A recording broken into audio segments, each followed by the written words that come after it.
We're here today with our jam artist, that's our jam, Charles Barbour. Thank you for having us. Oh, thank you very Really much for inviting me. Can you tell us a little bit about your art, yourself as an artist and your artistry? Okay, I grew up in Western Pennsylvania outside of Pittsburgh.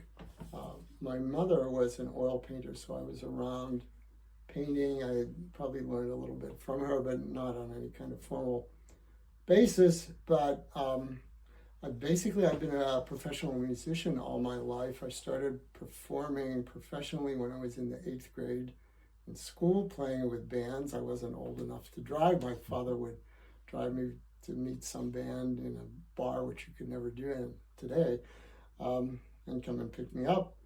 And that went on. Eventually I went to school, Indiana University of Pennsylvania, and I wanted to be a music major. My parents did not want me to be a musician, so they said, you should go into science. And I said, well, I have some aptitude in science, but it's not really what I want to do, so I took a double major.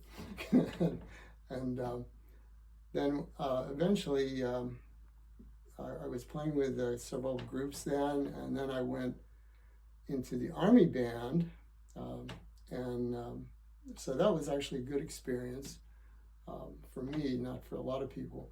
But I ended up at the West Point band, and West Point band is a military band, not part of the school. And from there, when I got out of there, I went to Juilliard to do graduate work.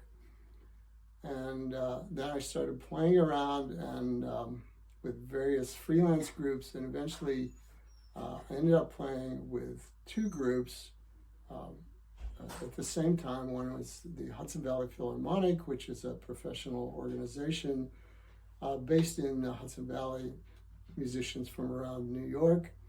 And the other is the Metropolitan Opera Orchestra, which is in New York. Those were both great experiences. And through all that time, at various times, I would do some little bits of photography and painting. But as I got into the 90s, I became much more interested in black and white photography and also in watercolor painting. And so at our house, I had a photo studio and also an art studio. And at that point, in the early 90s, we had several boats, and we got involved in a boat building project, and there was just not enough time in my day to do everything. So art sort of took a back seat for a while. Eventually we moved out here to Eastern Connecticut, where we now live, and we are now both completely retired. We were not completely retired for a long time, but I was able to resume painting. I don't have a photo studio here, but now I have a digital camera, which I did not have before, and I've learned how to use, I think, 2 functions on that, which is enough. Towards the end of the time before I stopped painting, I started incorporating some egg tempera painting into the watercolor painting. They're both water media, and you can do that. So I had, and that was strictly made up on my own, but I wasn't studying with anyone. So when I started painting again, I became aware of this egg tempera artist, Koo Shadler. She's in New Hampshire. She's really tremendous, really deserves the name, the title artist. Most of the rest of us are painters. I've studied with her. I've gone to her workshops. We do critiques. We still are in touch and do phone conversations. And she has a book, which, John, if you write down, right on top, the green one. Okay, this is Koo's book, and if you ever want to know anything about egg tempera painting, it's in here.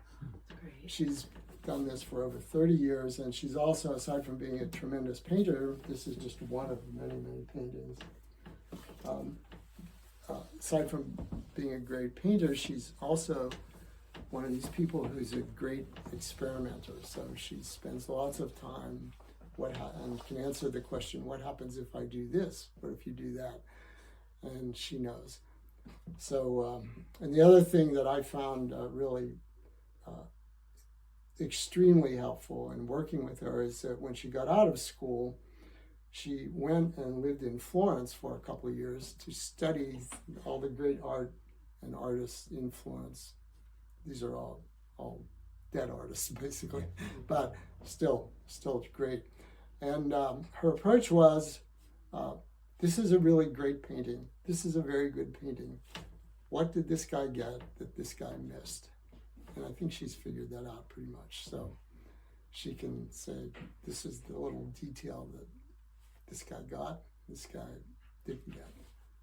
So that's kind of my my short capsule of my story. And so now I paint and exhibit here in Eastern Connecticut and Rhode Island, and I'm very happy to be doing that. So I believe this is the second year that I've been a juried artist member, and I think I belong to the organization for, I'm not sure, maybe 6 years, 5 or 6 years. I really like the Wickford Art Association in part because it's a very warm group of people. Everyone's very outwardly friendly. I'm not necessarily the kind of person that will come up to a total stranger and start talking, but thank goodness there are people there that will come and talk to me. So that's great. And they have a really nice mix of classes and of exhibits and types of exhibit. So I find that it's very inclusive and it's very open to lots of different things. Some organizations are not, they're more narrowly focused.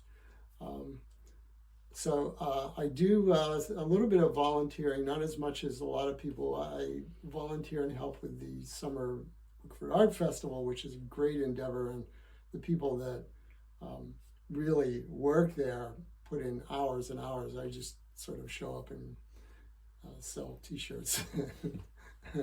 But I guess it helps some.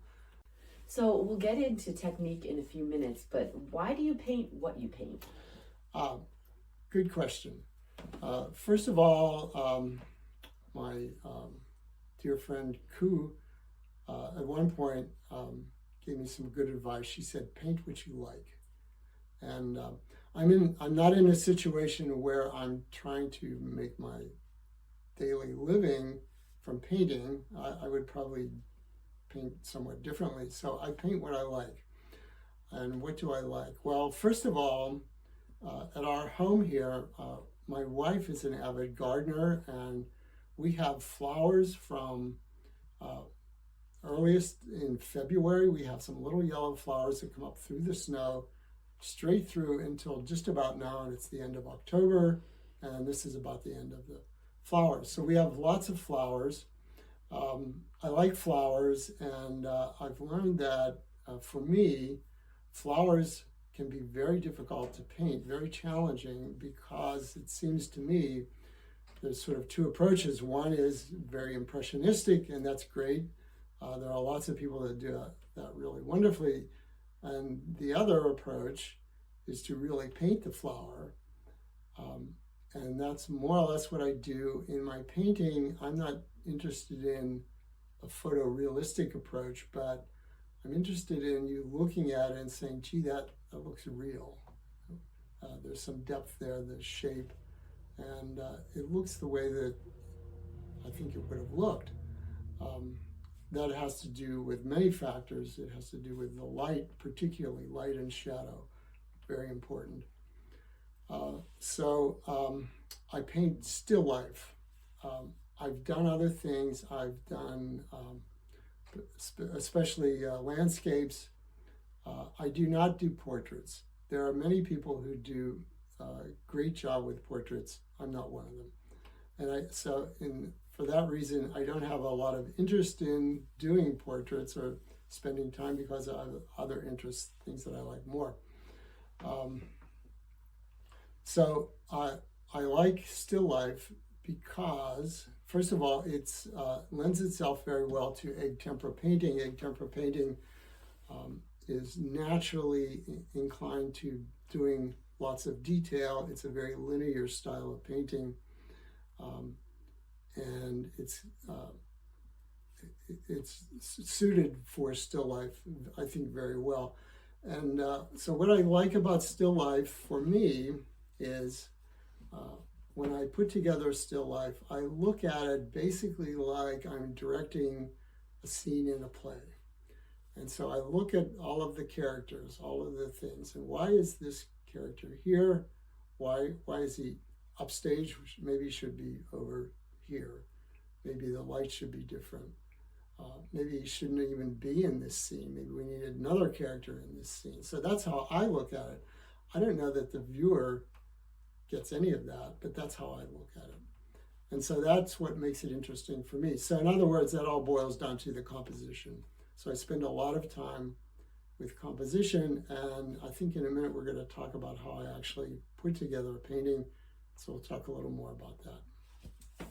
Tell us about your technique. Okay, so egg tempera painting actually predates oil painting from the pre and early Renaissance. Eventually transitioned into oil painting, and then egg tempera pretty much fell out of use for a long time, except for icon painters who have always painted with egg tempera and still do.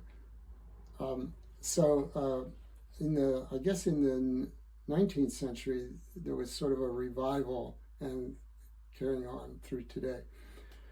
So, how does egg tempera painting work? First of all, you need egg yolk. Paint is all made from a binder, which in this case is egg yolk, a pigment. This is some pigment. This is cinnabar, which is made from mercury. It's actually toxic. So some of the pigments are toxic. A lot of them are not toxic. They're maybe earth compounds.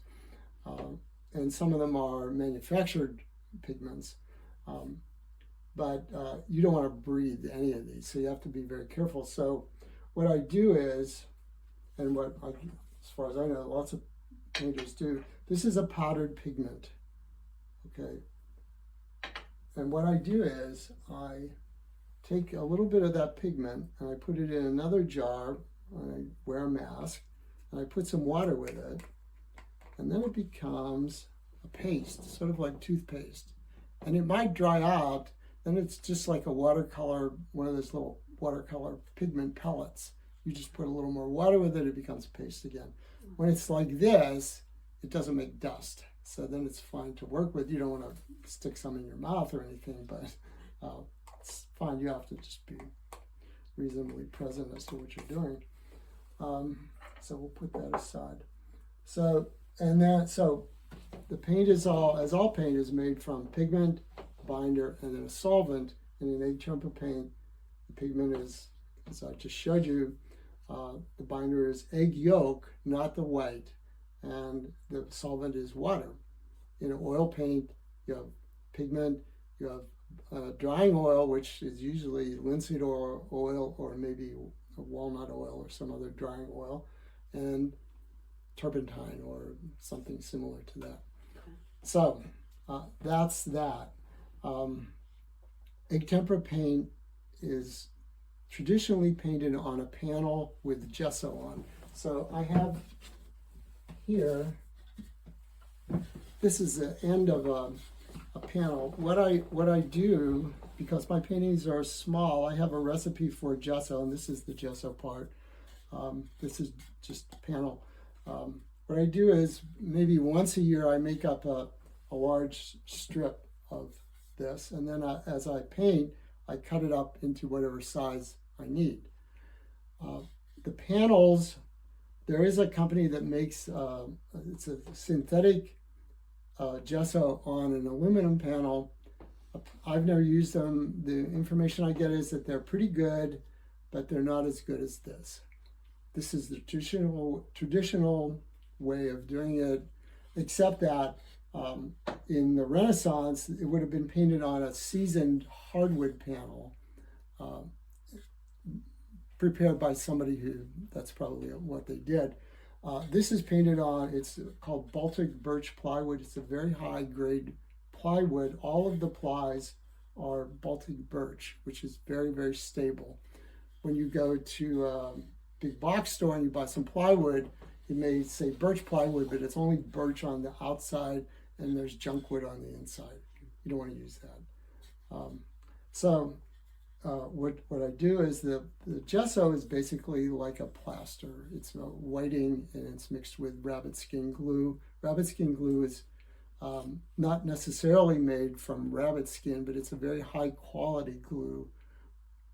And traditionally what we do is, you can see this rough spot here. This is a strip of cloth that I glue on first because these little imperfections in the panel might telegraph through otherwise. Mm-hmm. And then you put, I usually put on between 7 and 9 or 10 coats of gesso. The process takes 3 or 4 days to do. And for that reason, pretty much nobody makes these to sell because it's too labor intensive. It's not continuous work for 3 days, but it needs drying time in between. And so with egg tempera painting, there's a craft element involved. You have to mix the paint every time you paint because it's egg, and if you try to keep it like it's the same as leaving an egg yolk out on the counter overnight, it's no good the next day. So there's a craft element involved. It's not impossible to learn, but you have to be aware that that is something involved. Okay, so we have the panel. This is a painting that I'm working on. It's about finished, which means I probably have, many people will look at it and say, oh, it's done. It's not done. There's probably at least several weeks of work remaining because at this point it looks done, but it's like all the little things. Maybe the shadow needs to be a little darker or lighter. I need to work on this part a little more. I need to clean some things up. And then when it's really done, then it has to cure for hopefully a couple weeks. And then what I do, you can just leave the painting. That's okay. But it's susceptible to somebody throwing their spaghetti on it or something. Or what I do is I put a coat of very high quality shellac over this. That does two things. It seals the painting so that when somebody throws their spaghetti on it, you can wipe it off. And it also makes the colors more saturated. So it looks a little more like oil paint, right? When it's dry like this, it has kind of a matte quality to it. And then when that's dry, which usually give it a day or so, then I put on a coat of, it's called Renaissance wax, which is a microcrystalline wax. It was developed by, I think, the British Museum for antique furniture and things, and it's a very hard surface. And the thing about that way of finishing is the shellac, the solvent for the egg tempera is water. After the egg tempera cures a while, meaning maybe several months, it becomes pretty much not affected by water. But if you had to make a repair, you want to be able to get that shellac off. The solvent for shellac is alcohol, which does not affect the egg tempera. And then the solvent for the wax is mineral spirits, which does not affect the shellac. That's what I do. That was suggested to me by the person I've studied with. And that's what she does, I think, pretty much. There are other ways to do this. There are some high-tech varnishes. I've never tried that. Apparently, it's most successful when you spray it on. It means you need a sprayer, you need a spray area. The shellac is, I like the shellac. How do I do this painting? Okay, first of all, I put together the subject, the still life, and as I said, I gathered together. There are things that I like. My wife has a continual stream of flowers and flower arrangements, so they frequently find their way in. I like. We live in a very old house, and we have collected antiques for a long time, so we have a lot of interesting things. I like things that are handmade. I like things that are old and have survived and still function. And so those are things that I like, and those become characters in the still life. So I put together, I find a setting where I can control the light, and the light is one of the most important things. I need light from a single source. The light needs to be either sunlight or the roughly temperature of sunlight, because that affects how you see the color. And it needs to be a single source because that affects the shadows, and that's how you can tell the shape of things. If the light is coming from two different directions, you can't tell the shape of things. It becomes, it's sort of a jumble. So once I'm happy with the still life, then I take some photos of it. And I started out with not so good a camera and not a very good printer. And now I've got a much better camera and a much better printer, because I realized printing the photo, which I'm going to work from, on a everyday Epson printer, not that Epson is the only everyday printer, just is not good enough. It doesn't show you enough. So I bought a really good color printer, which I use regularly. It's great. The disadvantage is that the ink tends to dry up, because I don't use it every day. If you use it regularly, then it doesn't do it so much. Anyhow, so I print several photos of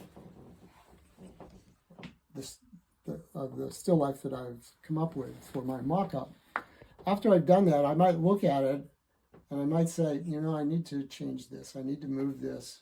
It needs too close here. It needs to be bigger, smaller, or whatever. So there's a couple ways to do that. One is that you can print up several copies of the photo and just cut out what you don't like and physically move it and tape it back on someplace else. That works fine. And I did that for a good while. And now I have a Photoshop program that I use also. And sometimes I just do it by drawing. When I'm printing this up, I also print up, I don't know if you can see over here, a black and white version. Black and white version is very important because it shows you the relative values of the highlights, the midtones, and the darks. And one interesting thing is that you see lots of paintings and there's lots of reds and oranges and they appear very bright, but when you look at this, or you look at this burgundy scarf here, it's not a highlight. It's not even, it's at best a midtone. The basket, which is sort of reddish, brownish, red isn't a highlight, it's a midtone. So that's important to know, and it also shows you more clearly where the shadows are and what's in deepest shadow, what's in brightest highlight. So that's important to be able to look at that occasionally. Anyhow, so once I get past all of that, this is before I mixed up 1 ounce of paint, then I make a drawing.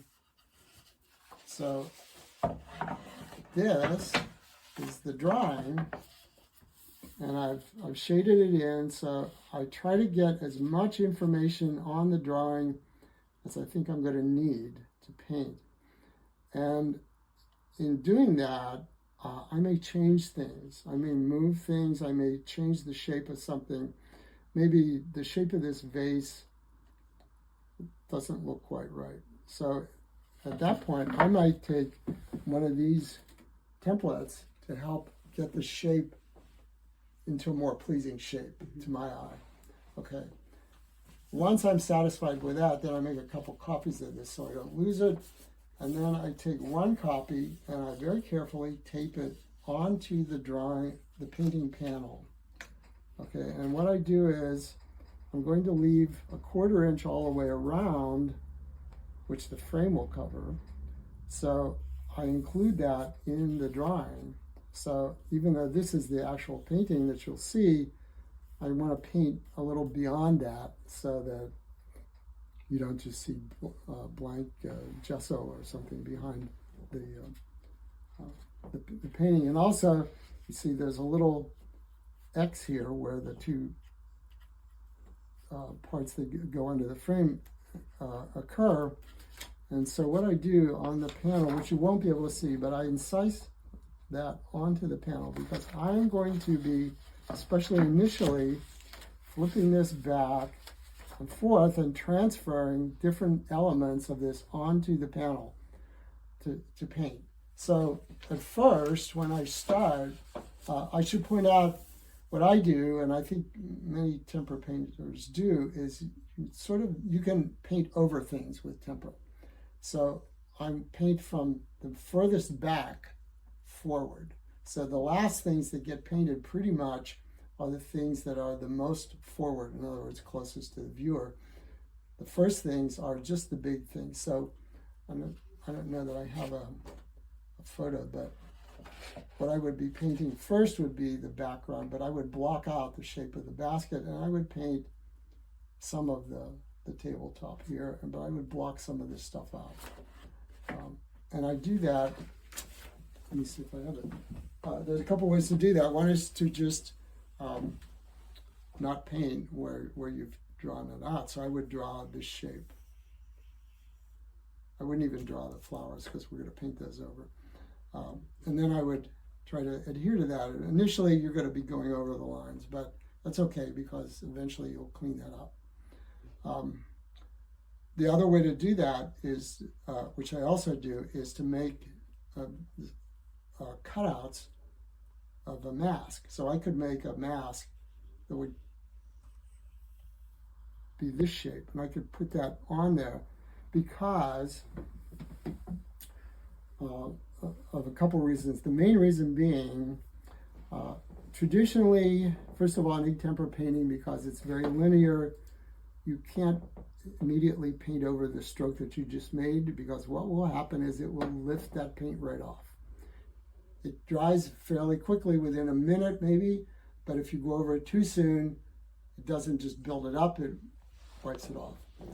So, and additionally, traditionally, it was often done with what's like in drawing cross-hatching, okay? Lines that go this way and then maybe like this way. That takes forever to build up a background in a big area. So the method that I use, which I didn't invent, but I learned from Koo, is to use cosmetic sponges for the big areas. So you make up the paint and then you sponge this on. And when I do that, this background looks pretty much like black. This is black because that's the curtain that I have behind the still life photo.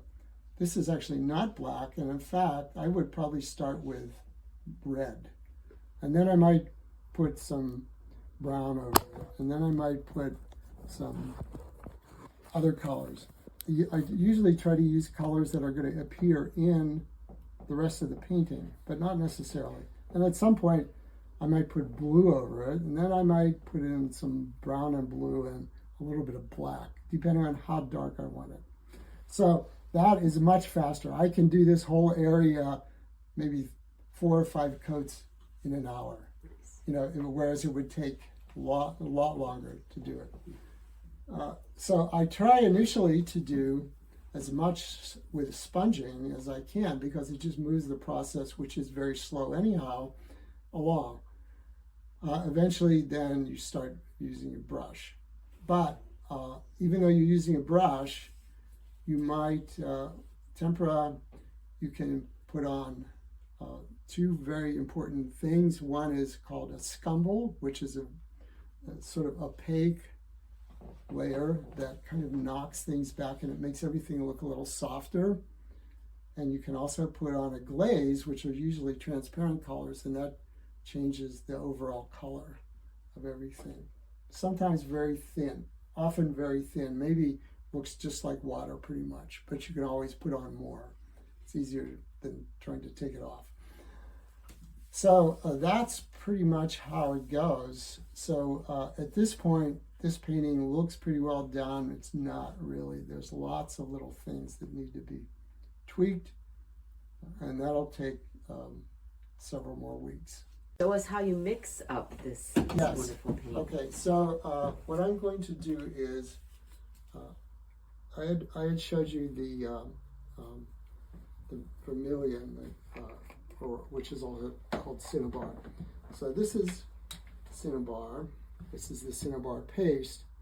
And what I'm going to do is I'm going to take, because most of these paints make way more than you will use. These dried paints on here from the other day, and they were all little bits of pigment, probably the size of a lentil. Okay, and yet I haven't used them all up. They've dried up. Okay, and I leave them, by the way, because when I get back to it, first of all, I can see what pigments I was using the last time, and secondly, I can take this scraper and you see how it rolls up like that. That tells me that the tempering of the paint is good. Okay, if it splinters and sort of flakes off, that means there's not enough egg in the paint. So what I'm going to do, I'm going to mix this up as if I were going to use it. So I'm going to take a very small amount because this is not only goes a long way, but it's also very expensive. Tiny. So yeah, you'll be surprised. So now this is the egg yolk. What you have to do is you have to break an egg, and there's water dripping from it because I keep it in this little metal dish that I put ice in, which is now turned to water, but it keeps it cold so it stays fresh longer. Okay, so what you have to do is you break the egg, and you separate the yolk out, and then you put it on a paper towel. This is what I do, and you puncture it and drain just the yolk, not the yolk sac, into a container, which I use this little canning jar actually. And then you have to, it's too thick like that. So you have to put in an amount of water. Most people say about half as much water as the volume of egg yolk.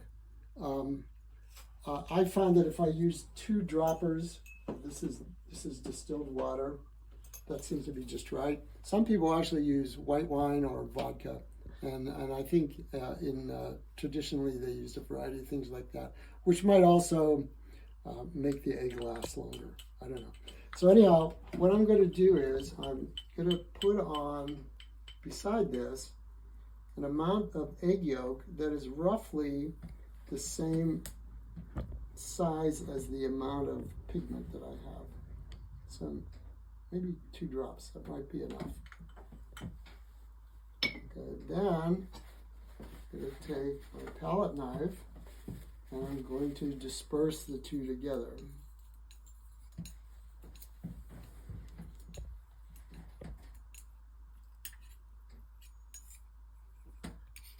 And the idea is you want to sort of imagine that there is egg yolk around every little particle of pigment. So you want to take some care in doing this, because if it's not, then it won't adhere correctly.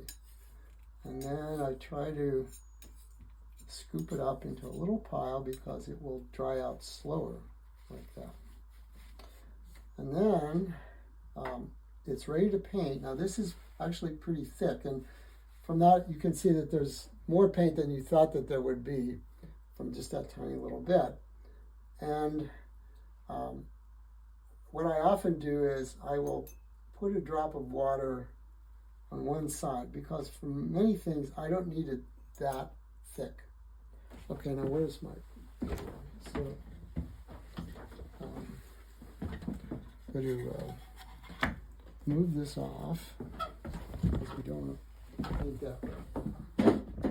And this is just this little scrap of gesso. So now I'll take,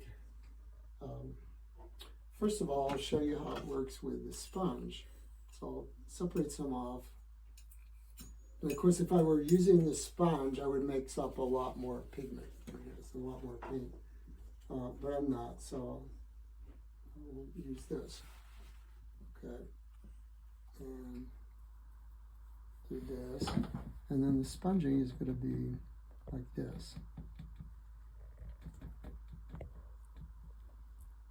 Okay, now if I had more paint, first of all, if I were going to be sponging, I would mix up more paint and it would be not watered like that because it builds up faster.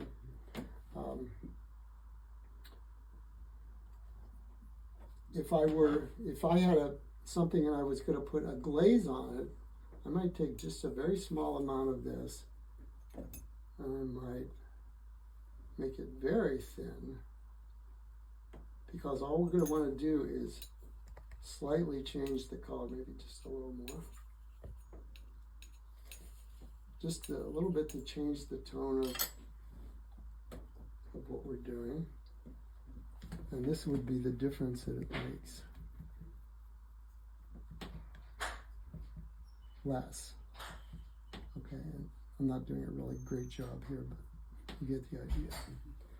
Okay, so that's the process with the sponge.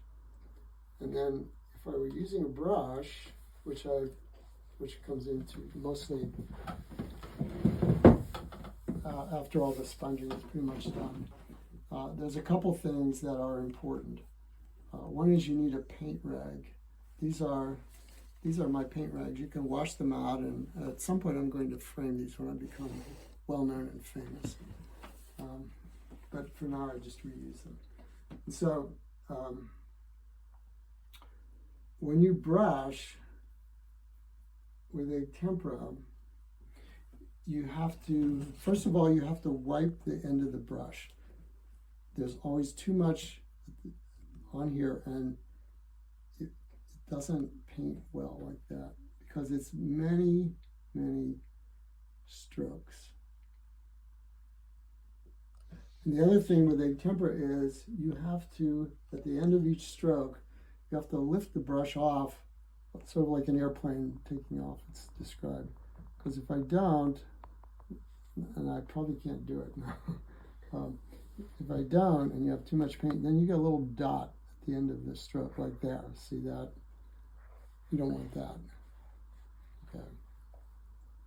So the other thing with wiping the brush is that you can shape the end of the brush depending on what you're trying to do, from being, a very fine line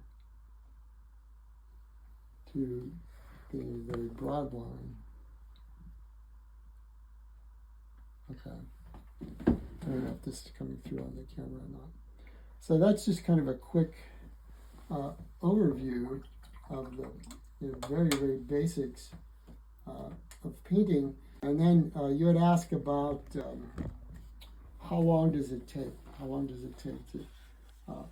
I'm sure that varies greatly depending on a couple factors. One is the size of the painting. One is the complexity of the painting. And one very important thing is how much time each day do you have to spend painting? How many other things do you have in your life that also demand your time, which, as it turns out, I have many. So under normal circumstances, it takes me about 2 to 2.5 months to do a painting, from putting something together, which often I don't include that in the time because I try to work a couple paintings ahead, with at least with some general idea, to actually getting it to the point where it's ready to frame and then exhibit. This painting in particular has taken more than twice the normal amount of time for several reasons. One is it's actually very complex. There's a lot of real complex things in it. And my time through the last 6 months has been largely devoted to other things that were crying louder than the painting. So there's no real solid answer. Normally it takes me 2.5 months. And I suppose that somehow relates to, eventually when you show paintings, you have to put a price on them. So how do I do that? I try to look at the amount of time I've actually spent painting and I look at the complexity of the painting. So if it's something that goes fairly quickly and is not particularly complex, I don't mind selling it for a little less. If it's more complex, then I put a higher price on it, and I think many people do the same thing. The one thing about tempera painting is most painters paint fairly small. This is actually, I don't know the exact size of this.